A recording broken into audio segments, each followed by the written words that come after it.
For me, this chapter really just goes to show you that even someone in power, a leader, someone to be looked up to, can still be extremely ignorant at times. One Piece, Chapter 256, Wyper the Berserker. Well, hello, my brothers and sisters of the Nerd Nation. I, as always, am Jim, here to bring you another review on the awesome and skybound tale of One Piece. We here have reached volume 28, and although that's not any type of numerical milestone, it's not like it's 50 or 20 or anything like that, I just looked back on it and I said, man, we're really kind of moving right along over here, and, you know, some people thought it was a little too slow of a pace at first, some people think it's too fast, and some people think it's just right. Ultimately, though, very cool artwork on this one, and again, we are starting the 28th volume. So, the last volume, of course, saw the Straw Hats splitting up into two different teams, the one team being attacked by the large anaconda and then being kind of split up, the land team, and then, of course, the Going Merry team that is sailing around to meet the land team on the other side of the island. So, that's where things left off in that chapter, you know, them trying to be reunited and everything like that, the ones that got separated, you know, Robin and Zoro and Chopper and Luffy, and that's definitely not where this one picks up at all. This one actually picks up and starts off in a flashback, and it's kind of a little bit of a history of, I guess, Wyper, you know, the kind of leader of the Shandians. So, not kind of, but the leader of the Shandians. And they show this brief flashback, and it shows you just how ignorant some people can be. Now, I understand the plight of the Shandians, and I understand from learning the history from Ganfal in the last chapter, in the last volume, that the Shandians were basically screwed out of their land. And I definitely understand their anger and their plight, but it's been 400 years. That's first of all. Second of all, your island is up in the sky. So whether you like it or not, you're going to have to interact at some point with the Skypians. And if you don't, you're just being ignorant, you're just trying to segregate, and you're just being the small-minded person that you appear to be. And that is my opinion, because when you see him in this flashback, Ganfal is trying to negotiate with him. And he's basically just like, nope, fuck you, we want it all, we want it now. That's what it is. And when Ganfal doesn't immediately give in to him, he says that he wants to, because Ganfal's like, not everybody's involved in this. Oh, really? Not everybody? Go bring me 100 heads of innocent people that don't want to have anything to do with the war right now as an offering. Who the fuck do you think you are, man? Yeah, I get it. You got butt fucked out of your land, okay? But you know what? When that happened, you weren't even a twinkle in somebody's crotch, okay? You weren't around. Your great-granddaddy wasn't around. It was 400 frickin' years ago. So get over it. It's just like in this country or any other country when you get people that feel entitled because someone in their ancestral line got screwed in history at some point or another. I didn't do anything to you. So Ganfal's just trying to make the peace. And I'm not saying that he's right or wrong or anything like that, but I am saying that sometimes if you let your pride get in the way, you unfortunately do not get the things accomplished that need to be accomplished, because pride can be one of those evil, evil double-edged swords. If you stand by it too much and you can never go and give and take and try to meet people in the middle and you're just steadfast on everything, you're not going to get very far in life. And I am telling you that from experience. Now, this, I know I focused a lot of time, and it's only 2 pages of this, you know, of this whole meeting between them, but it just shows to me the ignorance of some people throughout history, and you'll see it. You'll see it till this day, the ignorance of some people, and a lot of it has to do with their pride. You know what I mean? It's this is right and you're wrong, and there's no middle ground, you know? So anyway, he threatens to kill Ganfal if he doesn't get out of there right away, and we wind up seeing briefly Kamakiri and her aunt, who's trying to calm down Aisa, who was just a baby at the time when these negotiations were happening, and Aisa's the little girl over there that everybody pointed out that I didn't know it was the little girl. A lot of times when these characters are drawn just by the name, I don't know, and if I only see them briefly, as I did with her, you know, just in a brief page or 2 chapter, sometimes you know, it's something that it's not paramount importance to me at that time. So, but as the character winds up getting fleshed out and progressing, and I see it more, then of course I can say, oh yeah, that is, you know. So obviously Aisa is a little girl, and And this whole flashback took place, and basically Kamakiri was talking to her aunt, and she was like, God, you know, she's freaking out, she's crying, and she's like, yeah, whenever there's like tension in the village, she does, you know. So I don't know if there's any connection with that later on from Aisa or what, but I guess only time will tell. So the majority of the chapter, they come out of the flashback, and it's right at the point where we left off with them, of course, regrouping and taking the bag of Verth, I guess we call it. Now it's not Vars, it's Verth, taking the bag of it that was supposed to go to Aisa and, you know, kind of smashing it out on the ground, and Kamakiri's pissed off about it.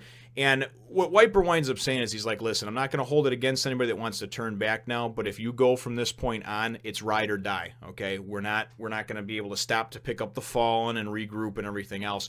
We are going to push through, we are going to reach the temple, and we are going to dethrone or kill this god Enel, you know, unseat him from power, defeat him, what have you, right? So, so that's, you know, that's what he gives the speech to everybody. It then goes and it shows us at the actual temple, and it shows us Enel just kind of sitting there, just being the pompous ass that he is portrayed to be so far. And he talks about the numbers in the battle. He's got, Yama's got 50 angelic warriors with him, right? And then, of course, there is himself, you know, the mighty god Enel, and then the 3 priests that he has. So that's 54, right? If you go and you do the math. The Shandians have another 20. So that goes and that puts you up to 74. The Straw Hats have 4 plus another group of 3. And he first said 4, but he doesn't think that Ganfal will be up to fighting or even be alive to fight. So he goes and doesn't even count him along. So 74 plus 7 is 81 for those of you that are counting, because now we are beyond fingers and toes.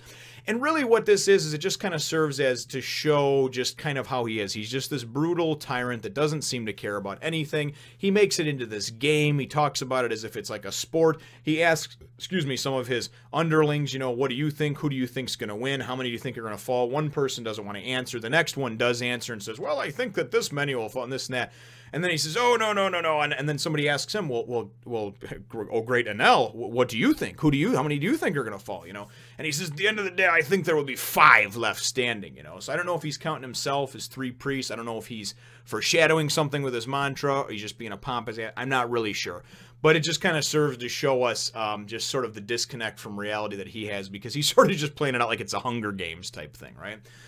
So then the rest of the chapter is actually pretty cool, and it's action-packed. It takes place with the Shandians coming upon an area of the forest, you know, in the sacred land or what have you, and coming across Shura, the flying guy with the fire javelin there, the string challenge fellow with a little mustache that goes and sticks out like this, and he's the one, of course, that stabbed and almost killed Ganfal and Chopper and Pierre.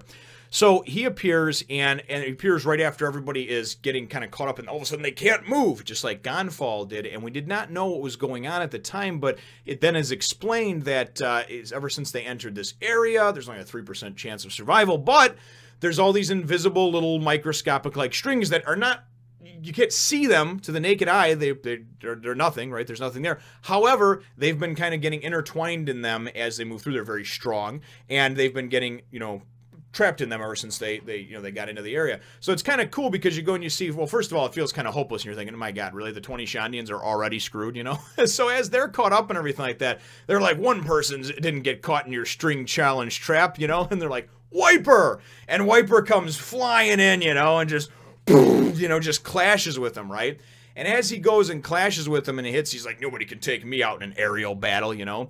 And Wyper goes and tosses his sword and shield, or his weapon and shield, whatever it is that he has, right? And even Shura goes and he's like, because now they're like locked in hand-to-hand combat, you know, while they're falling. And he's like, what the hell? Why did you drop your sword and shield and this and that, you know? And he's like, I don't need that. I only need one arm, because he's been run through now. He's been nailed with his fire javelin, right? And he's like, I only need one arm to take you down. And Shura's like, yeah, okay, whatever. And then he goes, and he's like, oh, an impact dial, huh? And, you know, and I'm assuming that's something that probably just creates a stronger impact when you punch or kick or something like that. And then he goes and he says, no, he says it's 10 times stronger. And I thought that was kind of cool. And then we get the last, and I just have to show the last page of the chapter here because I thought that it was pretty cool. So he gives him the whole, you know, it's 10 times stronger, blah, blah. Here's the page. Sorry about that. And he says, reject. And I'm not really sure if that's the name of his move, the name of his thing, if he has a magical impact dial or what. But it is kind of nice to see him go and jack this guy up over here. And then this is the actual picture I'm talking about. He stands over him, and he's standing here and he's all bloodied and wounded and beaten. And although I may not like not the background, but just the immaturity of this Wyper, he just rather just fight and hurt people than actually try to go and come to a compromise, it seems like, at least in that flashback. I do appreciate that just kind of cool, whoops, here we go, that cool kind of just stoic look that he has, standing there bloody, you know. Upper yard survival game, 1 down, 80 remaining. And that's how the chapter ends. So I thought that was very, very cool. My chapter question for you, though, is, brothers and sisters, is really, what do you think? What are your thoughts now that they're revealing more of what's going on? But specifically in the flashback, what were your thoughts on Wyper's attitude toward Ganfal? I understand him being very upset and very pessimistic about everything that had happened. But again, 400 years ago. So yes, it was wrong, but guess what? Nobody alive has directly influenced anybody alive, okay? So why not see if we can compromise and live together, right? And that's kind of what I take from it, rather than being like, you know what? We're up here on Skypia, but we want our land back, and that's it. There's no compromise, there's no nothing. Because Ganfal's like, we can't do that, you know? We've already become accustomed to and are using the verse, whatever I want to call it, verse now, because that's what I've been calling for the last several chapters, but the verse, whatever, the sacred dirt and everything else that's up there, they've already been using that in various stuff for daily life, you know, and obviously at this point, even at the negotiations 6 years ago, it's been for nearly 400 years, so it's like, dude, get over it, you know what I mean? That, just like I said, to me, it's very small-minded, but I want to know what your thoughts are on it, because certainly there's differences of opinion in many different things, and like I said, I feel that that sometimes you do need to compromise, even if you feel you've been wronged, even if you feel like that pride just swelling up in you and you can't do it. A lot of times you really do. You have to find a common ground and meet in the middle, otherwise nobody wins. So, that's just my opinion. Let me know what yours is in the comments down below. Feel free to hit the thumbs up, the like button if you should think that I deserve it, and subscribe if you haven't done so already. We will look forward to catching all of you in the next one, Nation. Oh look, it's old Cracker Hooker. If you'd like to see more drawings like this, go check them out on my Facebook page or Instagram page.